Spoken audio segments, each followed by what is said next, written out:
Tukar semua sertifikat tanah jadi emas batangan, kalimat itu mungkin terdengar ekstrim, berlebihan, bahkan gila.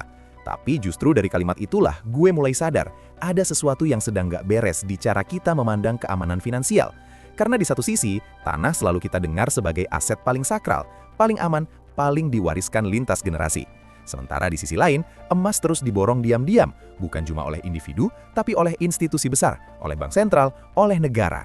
Dan di titik itu, gue mulai bertanya dalam hati, kalau tanah benar-benar seaman yang kita yakini, kenapa mereka yang paling paham sistem justru lari ke emas?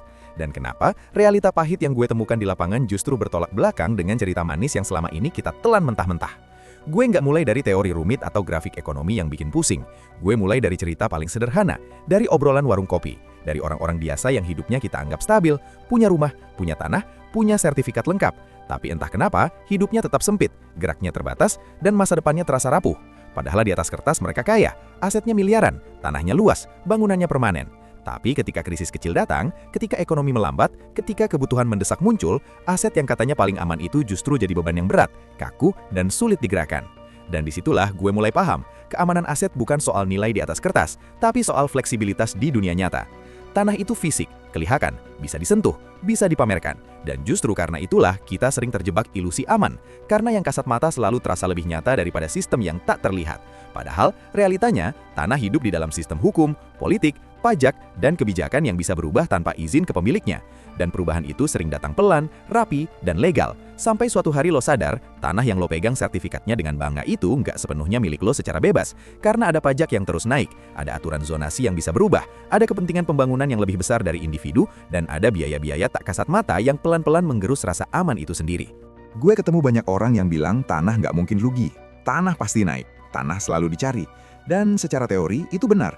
Tapi teori sering lupa satu hal kecil yang krusial, yaitu waktu dan likuiditas. Karena naiknya harga tanah nggak selalu sejalan dengan kemampuan lo memanfaatkannya. Dan ketika lo butuh uang cepat, tanah bukan solusi. Tanah adalah cerita panjang yang butuh proses, butuh negosiasi, butuh perantara, dan seringkali butuh kompromi harga yang menyakitkan. Dan di momen-momen genting itulah, emas menunjukkan wajah aslinya sebagai aset yang nggak banyak bicara, tapi selalu siap bergerak. Emas nggak butuh janji, nggak butuh izin, nggak butuh tanda tangan panjang. Dia diakui lintas negara, lintas rezim, lintas zaman. Dari era kerajaan sampai era digital. Dari krisis ke krisis, emas tetap emas. Nilainya mungkin berfluktuasi, tapi fungsinya sebagai penyimpan nilai bertahan. Dan inilah yang sering nggak kita sadari. Emas bukan soal cepat kaya. Emas soal bertahan hidup di sistem yang berubah. Sementara tanah lebih cocok untuk mereka yang yakin sistem akan selalu stabil dan berpihak. Ketika gue bilang realita pahit, itu karena gue melihat sendiri bagaimana orang-orang yang seluruh kekayaannya terkunci di tanah justru paling panik ketika dunia bergeser. Bukan karena tanah mereka hilang, tapi karena tanah mereka nggak bisa bergerak secepat perubahan. Dan di era sekarang, kecepatan adalah segalanya.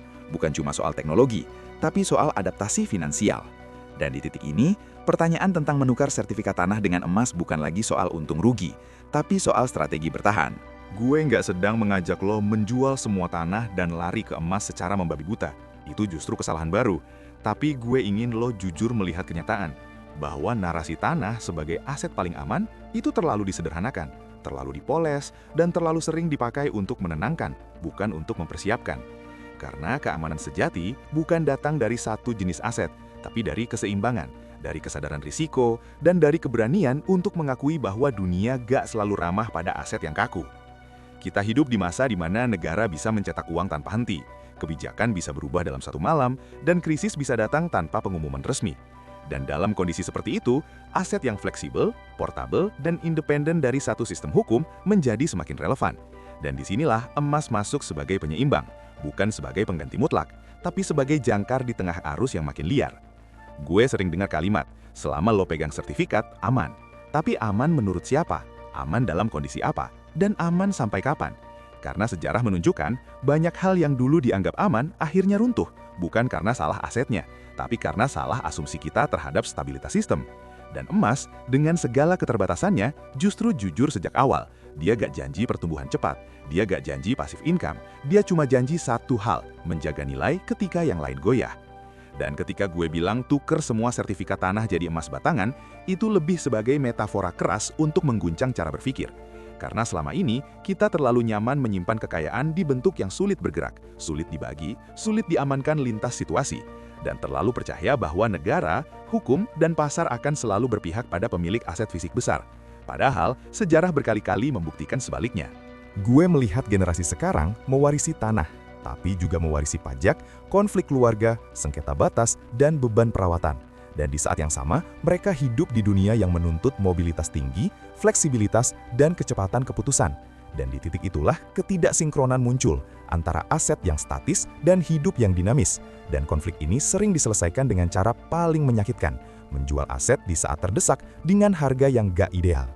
Emas gak sempurna, nilainya bisa turun, harganya bisa stagnan, dan dia nggak menghasilkan apa-apa kalau cuma disimpan. Tapi justru disitulah kejujurannya. Dia nggak menjanjikan ilusi, dia cuma alat. Dan alat yang baik adalah alat yang bisa dipakai kapanpun dibutuhkan. Bukan alat yang indah, tapi terkunci di lemari kaca. Gue percaya, banyak dari kita nggak miskin aset, tapi miskin strategi. Kita punya rumah, punya tanah, punya sertifikat, tapi nggak punya rencana ketika dunia berubah drastis. Dan konten ini bukan untuk menakut-nakuti, tapi untuk mengajak lo berhenti menelan narasi lama tanpa dikunyah ulang. Karena zaman berubah, dan aset yang dulu relevan bisa jadi beban kalau kita nggak adaptif. Ketika bank sentral menambah cadangan emas, itu bukan nostalgia, itu kalkulasi. Itu sinyal bahwa di balik layar, para pengambil keputusan paham, ada ketidakpastian besar yang nggak bisa ditutupi dengan optimisme kosong. Dan kalau mereka yang paham sistem memilih emas sebagai pengaman, masa kita sebagai individu nggak mau minimal mempertimbangkan logika yang sama? Gue tahu, bicara soal tanah selalu emosional. Ada nilai sejarah, ada jerih payah orang tua, ada kebanggaan, dan itu valid. Tapi justru karena itulah kita harus rasional, karena emosi sering bikin kita bertahan di posisi yang sebenarnya sudah nggak optimal. Dan refleksi pahit yang gue temukan adalah banyak orang baru sadar pentingnya diversifikasi setelah terlambat. Di akhir cerita ini, gue nggak mau lo keluar dengan ketakutan. Gue mau lo keluar dengan kesadaran bahwa keamanan finansial bukan soal memilih aset paling populer, tapi soal memahami fungsi masing-masing aset dalam hidup lo. Tanah bisa jadi fondasi, emas bisa jadi pelindung, dan kombinasi keduanya dengan porsi yang tepat jauh lebih kuat daripada fanatisme pada satu jenis kekayaan.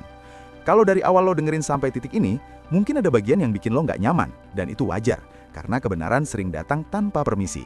Tapi, justru dari ketidaknyamanan itulah kita tumbuh, belajar, dan menyusun strategi yang lebih matang. Bukan untuk hari ini saja, tapi untuk masa depan yang penuh ketidakpastian. Gue cuma ingin bilang, jangan menunggu krisis besar untuk mulai berpikir kritis tentang aset lo. Jangan tunggu sistem goyah, baru cari pelampung. Dan jangan biarkan narasi lama membatasi kesiapan lo menghadapi dunia baru. Karena bertahan itu bukan soal siapa yang paling kuat, tapi siapa yang paling siap berubah. Kalau lo ngerasa konten ini relevan, bermanfaat, dan membuka sudut pandang baru, bantu gue dengan cara paling sederhana. Like video ini, share ke orang-orang yang lo peduli, dan subscribe supaya kita bisa terus ngobrol jujur, kritis, dan realistis soal uang, aset, dan kehidupan di tengah dunia yang terus berubah. Karena di sini, kita nggak cari sensasi, kita cari pemahaman. Dan semoga setelah ini, lo nggak cuma pegang aset, tapi juga pegang kesadaran.